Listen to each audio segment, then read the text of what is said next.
የጋርዲዮላ አዲስ ምዕራፍ ማንቸስተር ሲቲ ከሊቨርፑል።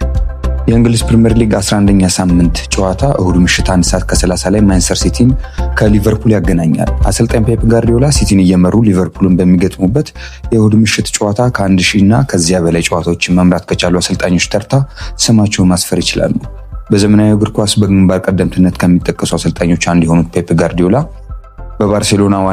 በባርሴሎና ዋናውና ሁለተኛው ቡድን እንዲሁም በባየር ሙኒክ እንዲሁም በማንቸስተር ሲቲ በአሰልጣኝነት በመሯቸው 99 ጨዋታዎች 715ቱን አሸንፈዋል። አሰልጣኝነትን ሲጀምሩ አንድም ቀን 1000 ጨዋታዎችን እመራለሁ የሚል እምነት ያልነበራቸው ፔፕ ይህ ስኬት የተለየ ትርጉም አለው ብለዋል። ማንቸስተር ሲቲዎች ካለፉት 5 የሊጉ ጨዋታዎች 4ቱን አሸንፈው በአንዱ ሽንፈት ያስተናገዱ ሲሆን ሊቨርፑል በአንጻሩ ባለፈው ሳምንት አስቶን ቪላን በመርታት በሊጉ ከ4 ተከታታይ ሽንፈት በኋላ ወደ ድል ተመልሰዋል። ሁለቱ ቡድኖች በፕሪሚየር ሊጉ እርስ በርስ ባደረጓቸው ያለፉት 5 ጨዋታዎች ሊቨርፑል ሁለቱን በማሸነፍ የበላይነት አለው። ማንቸስተር ሲቲ በአንዱ ጨዋታ ድል ሲቀናው በቀሪ 2 ጨዋታዎች ደግሞ አቻ ተለያይተዋል። በሌሎች ጨዋታዎች ብሬንትፎርድ ከኒውካስል፣ አስቶን ቪላ ከበርንማውዝ፣ ክሪስታል ፓላስ ከብራይተን እንዲሁም ኖቲንጋም ፎረስት ከሊድስ ዩናይትድ በተመሳሳይ 11 ሰዓት ላይ ጨዋታቸውን ያደርጋሉ።